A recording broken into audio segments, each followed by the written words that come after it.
하나님 말씀 함께 보도록 하겠습니다. 데살로니가전서 2장 1절에서 16절까지 말씀입니다.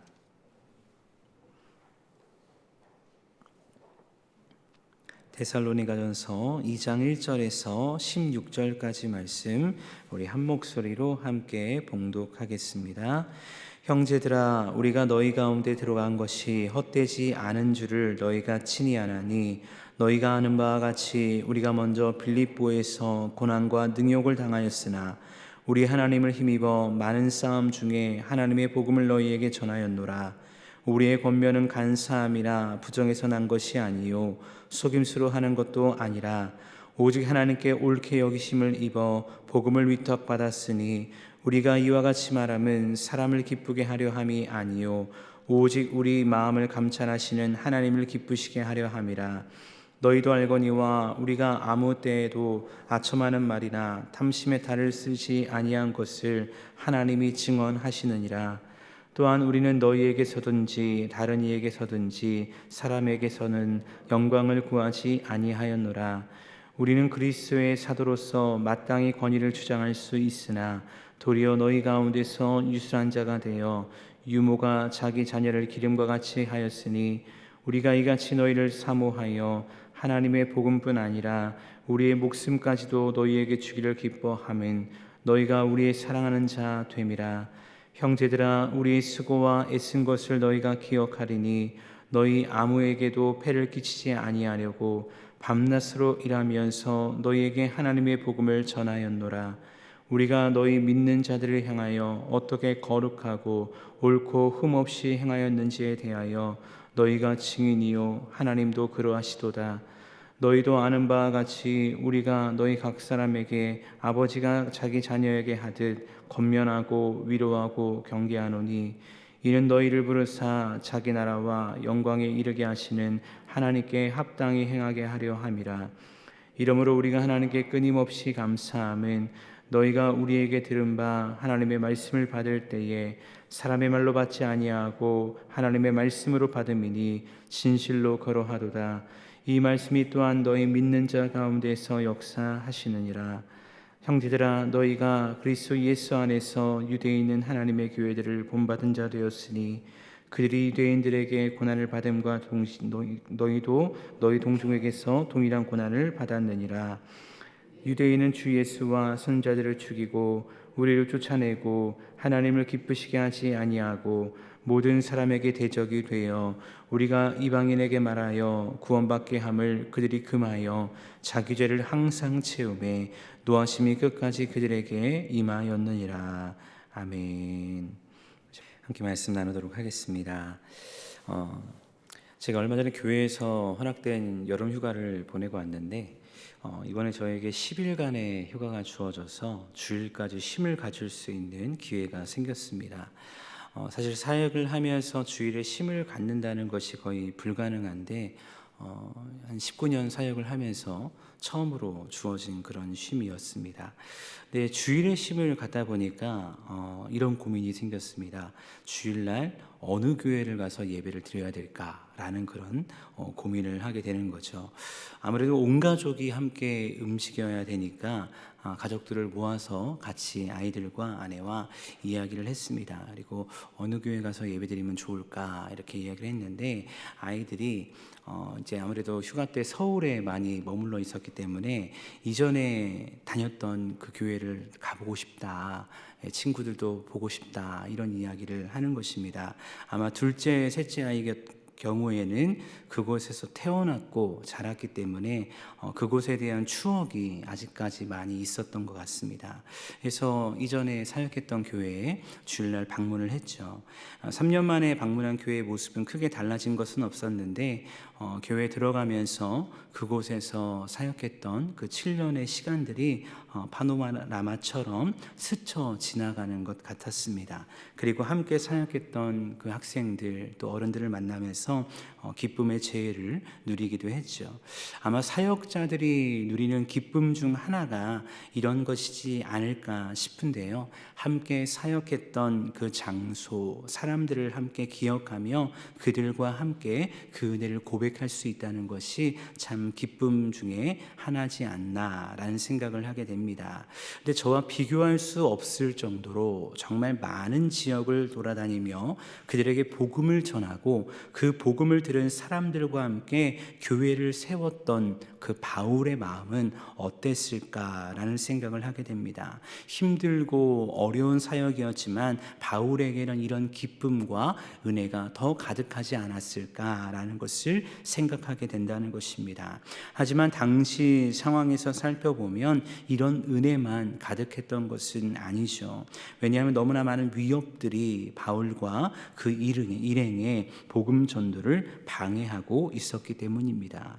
그래서 우리가 오늘 읽은 말씀을 보면 그런 복음 전도를 방해하는 세력들, 다시 말해 그들이 전하는 헛된 이야기를 변론하기 위한 바울의 메시지를 오늘 말씀을 통해 보게 된다는 것입니다.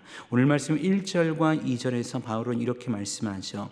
형제들아, 우리가 너희 가운데 들어간 것이 헛되지 않은 줄을 너희가 친히 아나니 너희가 아는 바와 같이 우리가 먼저 빌립보에서 고난과 능욕을 당하였으나 우리 하나님을 힘입어 많은 싸움 중에 하나님의 복음을 너희에게 전하였노라. 우리가 사도행전 17장 말씀을 보면요, 바울의 데살로니가에서의 사역을 보게 됩니다. 하나님께서는 소아시아로 가려고 했던 바울을 막으시고 밤에 환상을 보게 하시면서 바울의 사역 현장을 소아시아가 아닌 마게도냐로 옮기게 하시죠. 그리고 그렇게 마게도냐에 가서 첫 번째 이룬 곳이 빌립보였습니다. 그러나 우리가 아는 것처럼 빌립보의 사역은 어떠했습니까?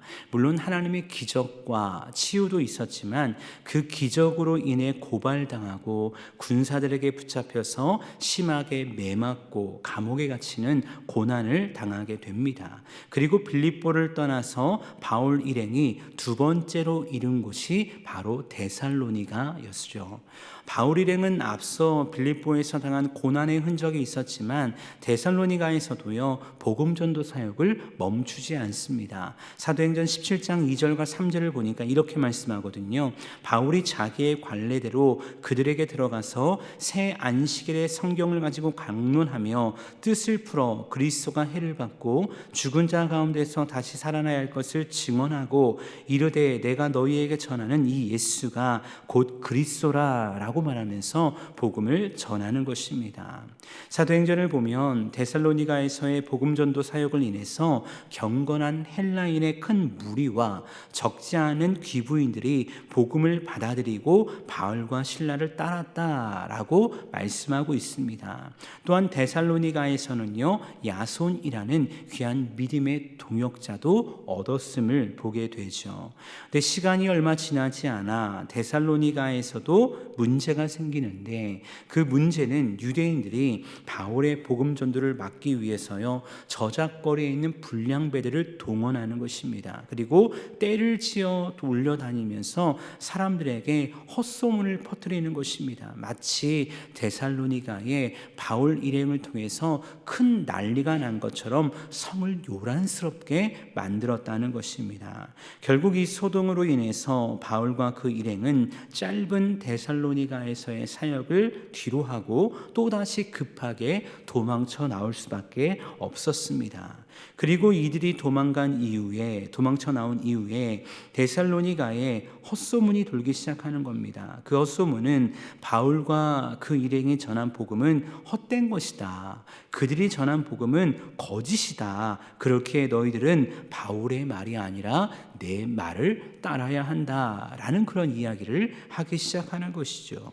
추후 이 소식을 들은 바울은 자신의 사역이 부정당하는 것 같아서 정말 마음이 아팠을 것입니다. 그런데 사실 이보다 더 바울의 마음을 아프게 했던 것은 것은 이런 헛된 소문으로 인해서 혼란 가운데 빠져 있을 데살로니가 교회 성도들에 대한 염려이지 않을까 생각하게 되죠. 그래서 바울은 이들에게 편지하며 오늘 말씀 3절과 4절에서 이렇게 말씀합니다. 우리의 권면은 간사함이나 부정에서 난 것이 아니요 속임수로 하는 것이 아니라 오직 하나님께 옳게 여기심을 입어 복음을 위탁받았으니 우리가 이와 같이 말함은 사람을 기쁘게 하려 함이 아니요 오직 우리 마음을 감찰하시는 하나님을 기쁘시게 하려 함이라. 여러분, 바울이 무엇을 선언하며 나아갑니까? 우리의 권면, 즉 우리가 전한 복음은 무엇이 아니라는 것입니까? 간사함이나 부정에서 난 거짓이 아니라는 것입니다. 저들이 말하는 헛된 이야기가 절대 아니라는 것입니다. 사실 바울의 사역 속에서 간사하고 부정적이게 사역한 자들이 누구입니까? 그들은 바울의 사역을 방해했던 유대인들입니다. 앞서 보았던 사도행전 17장 말씀을 통해서도 우리는 보았습니다. 불량배들을 동원했거든요. 평범한 사람들의 마음을 격동시켰습니다. 그래서 마치 데살로니가 안에 큰 일이 일어난 것처럼 거짓을 퍼뜨리는 자가, 그리고 자신들의 이야기가 진짜인 것처럼 거짓을 일삼은 자가 바로 유대인들이었다는 것입니다. 하지만 바울의 사역을 보면 어떠합니까? 바울은요, 자신의 사역을 빛나게 하기 위해서 누군가를 비하하지 않았다는 겁니다. 치사한 세상의 방법, 세상의 권력을 등에 업고 이기려 하지 않았다는 겁니다.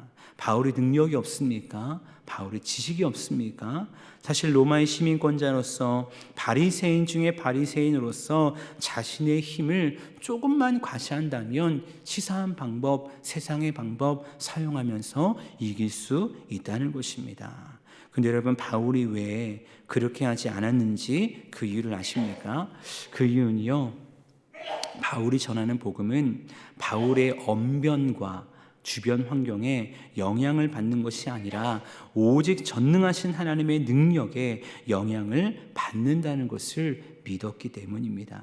그래서 이어진 5절과 6절 말씀을 보면 바울은 이렇게 선언합니다. 너희도 알거니와 우리가 아무 때에도 아첨하는 말이나 탐심의 탈을 쓰지 아니한 것을 하나님이 증언하시느니라. 또한 우리는 너희에게서든지 다른 이에게서든지 사람에게서든지 영광을 구하지 아니하였노라 라고 선언하며 나아간다는 것입니다. 특별히 이 말씀 가운데 5절 말씀을 보면서 저는 바울의 위대함을 발견하게 되었는데요. 그 이유는 5절의 시작과 끝에 나오는 이야기 때문입니다. 5절의 시작에서 무엇이라 말합니까? 너희도 알거니와 라고 말합니다. 너희가 증인이 되지 않느냐라는 이야기죠. 그리고 5절 마지막 부분에 무엇이라 고백합니까? 하나님이 증언하신다는 것입니다. 너희도 알고 하나님도 증언하신다는 것입니다. 여러분, 바울이 자신의 사역에 대해서 얼마나 자신이 있었으면 이렇게 선언할 수 있을까요? 우리는 이 말씀을 통해 분명히 알게 되는 것이 있는데, 바울은 한치 부끄러움 없이 하나님과 사람 앞에서 신실하게 사역을 했다는 것입니다. 사실 사역을 하다 보면 때때로 사람은 속일 수 있습니다. 왜냐하면 사람은 내 모든 것을 다 알 수 없거든요. 겉으로 드러나는 몇몇 부분을 통해서 그 사람을 판단하고 생각할 수 있기 때문입니다. 제 개인적으로 지난 8월에 장례 사역이 참 많이 있었거든요. 특별히 장거리를 가야 되는 장례 사역이 참 많이 있었습니다. 그래서 한 달 사이에 분당도 왔다 갔다 하고 오산도 왔다 갔다 하고 군산도 왔다 갔다 하면서 하루에 7, 8시간을 운전하고 장례 예배를 드리고 돌아오는 그런 시간이 있었죠. 그러니까 그런 저의 겉모습을 보면서 성도님들이 얘기하는 거죠. 고생이 많으십니다. 위로해 주시는 분들이 계시는 겁니다. 어찌 보면 그분들이 저의 사역에 대해서 인정하고 격려해 주시는 것이기에 감사하기도 하죠. 근데 한편으로 스스로 생각하며 질문하는 겁니다. 나는 바울처럼 하나님에게도 인정받는, 하나님에게도 증언받는 사역을 하고 있는가? 사실 성도님들은 저의 24시간의 사역, 24시간의 삶을 다 모르기 때문에 보여지는 몇몇 부분으로 칭찬하고 이렇게 격려할 수 있습니다. 하나님은 아시거든요. 제가 그 시간 외에 정말 그 모든 시간들을 하나님을 위해서 얼마나 애쓰고 수고하고 그 시간들을 지혜롭게 사용하며 신실하게 사역했는지 말입니다. 여러분 어떠십니까? 여러분에게 주어진 사역의 자리에서 하나님과 사람에게 증언된 자로 서 있으십니까? 어찌 보면 이 길이 우리가 걸어가야 할 제자의 길이지 않을까라고 생각하게 되는데, 이 길을 걸어갈 때 우리의 어떠함을 나타내는 것이 아니라 오직 겸손함을 나타낼 수 있는 그리스도인 될 수 있기를 주님의 이름으로 축복합니다. 이어진 7절과 8절에 나오는 바울의 삶처럼 말입니다. 7절 8절에서 바울은 이렇게 말합니다. 우리는 그리스도의 사도로서 마땅히 권위를 주장할 수 있으나 도리어 너희 가운데서 유순한 자가 되어 유모가 자기 자녀를 기름과 같이 하였으니 우리가 이같이 너희를 사모하여 하나님의 복음뿐 아니라 우리의 목숨까지도 너희에게 주기를 기뻐함은 너희가 우리의 사랑하는 자 됨이라 라고 말씀하고 있죠. 바울이 데살로니가에서의 사역을 회상하면서 이들에게 무엇을 말하는 것입니까? 우리는 그리스도의 사도로서 마땅히 당연하게 권위를 주장할 수 있으나 도리어 어떻게 했다는 것입니까? 유순한 자가 되어 유모가 자기 자녀를 기름과 같이 했다는 것입니다. 근데 그렇게 한 이유가 무엇이냐? 다른 것이 아닙니다. 주의 사랑으로 이들을 사랑했기 때문이다. 8절 마지막 부분에 너희가 우리를 사랑하는 자 됨이라 라고 선언하고 있는 것입니다. 특별히 이어진 9절 말씀을 보면 바울 일행이 심지어 어떻게까지 사랑하며 섬겼는지에 대해서 말하는데요, 아무에게도 폐를 끼치지 아니하려고 밤낮 일하면서 하나님의 복음을 전했다는 겁니다. 이 말을 쉽게 말하면 자비량 사역을 하면서 이들에게 물질적인 부담을 주지도 않았다. 낮에는 일하면서 밤에는 그들에게 복음을 전하고 그렇게 애쓰고 수고했다라는 것을 말하고 있는 것이죠. 결국 바울이 말하고자 하는 것이 무엇입니까? 우리가 데살로니가에서 사역할 때 인간적인 물질의 이익을 목적으로 하거나 내 사람을 만들기 위한 불순한 의도를 가지고 너희에게 나아간 적이 없다는 것입니다. 오직 우리를 부르신 예수 그리스도의 십자가의 복음, 그 놀라운 영광을 함께 누리기 위해서 너희에게 순수한 마음으로 나아갔다라는 것을 말하는 것이죠. 그러니까 이 올바른 복음이 전해질 때 데살로니가에 어떤 역사가 일어나는 것입니까? 우리가 어제 묵상한 1장 말씀을 통해 보았듯 복음의 확장의 역사가 일어나는 것입니다. 그 복음의 확장의 역사가 어떠한 일로 나타나는지 바울은 오늘 13절을 통해서 다시 한번 상기시키는데요, 13절에서 이렇게 말씀합니다. 이러므로 우리가 하나님께 끊임없이 감사함은 너희가 우리에게 들은 바 하나님의 말씀을 받을 때에 사람의 말로 받지 아니하고 하나님의 말씀으로 받음이니 진실로 그러하도다. 이 말씀이 또한 너희 믿는 자 가운데서 역사하느니라 라고 말씀하고 있다는 것입니다. 사실 이 복음의 역사가 더 충만하게 일어나고 더 나아가 모든 악의 세력까지 물리치면 얼마나 좋을까요? 하지만 설교 초반에 말씀드렸던 것처럼 데살로니가 교회 성도들은 이 복음의 확장을 막는 악의 세력들, 즉 유대인의 강력한 반대를 경험하고 있었습니다. 그래서 바울은 14절 말씀을 통해 이들에게 권면하는 것이죠. 형제들아, 너희가 그리스도 예수 안에서 유대에 있는 하나님의 교회들을 본받은 자 되었으니 그들이 유대인들에게 고난을 받음과 같이 너희도 너희 동족에게서 동일한 고난을 받았느니라. 바울이 무엇을 말하는 것입니까? 너희만 고난을 받는 것이 아니라 모든 유대인 그리스도인들도 동일한 고난을 받고 있다는 것입니다. 그러나 이 고난으로 인해 절망하거나 낙심하지 말아야 되는데 그 이유는 그들의 끝과 우리의 끝이 다르기 때문이라는 것이죠. 끝까지 예수를 믿지 않고 복음을 방해하는 유대인들의 끝은 무엇입니까? 16절 하반절에서 이렇게 말합니다. 자기 죄를 항상 채우매 노하심이 끝까지 그들에게 임하였다. 그것이 유대인들의 끝이다 라고 말하는 것입니다. 사랑하는 여러분, 데살로니가 교회 성도들은요 정말 초신자들이었습니다. 그런데 그들에게 임한 복음의 능력은 정말 위대했고 그 복음을 통해 주변 교회에게까지 선한 영향력을 흘려보냈다는 것을 우리는 알게 됩니다. 대체 무엇이 이들을 이렇게 강하게 만들었을까요? 다른 것이 아닙니다. 오늘 본문 13절에서는 이렇게 말합니다. 이 말씀이 또한 너희 믿는 자 가운데서 역사하시느니라 라고 말씀하고 있다는 것입니다. 믿는 것, 그 믿음의 역사가 이들 가운데 더 충만한 복음의 역사를 일으키게 되었다는 것입니다. 오늘 말씀을 묵상하며 특별히 이 13절 말씀의 이 기록을 기억하면서 우리 스스로에게 질문해 봤으면 좋겠습니다. 오늘 우리는 하나님의 말씀을 정말 믿는 자로 서 있습니까? 혹시 상황과 환경에 따라 말씀을 판단하고 말씀을 편취하는 자로 서 있지는 않았습니까? 혹 우리의 삶 속에 이러한 연약함이 있었다면 다시 한번 하나님께 간구하기 원합니다. 하나님, 내 신앙이 데살로니가 교회 성도들처럼 말씀을 믿는 자로 서기를 소원합니다. 가여 내게 주어진 말씀의 성취를 통해 그 성취를 삶 가운데 경험하며 더 주를 사랑하고 주의 영광에 쓰임받는 내가 되기를 원한다고 그 결단을 가지고 세상 가운데 나아가 주의 영광에 쓰임받는 저와 여러분 모든 삶 될 수 있기를 주님의 이름으로 축원합니다.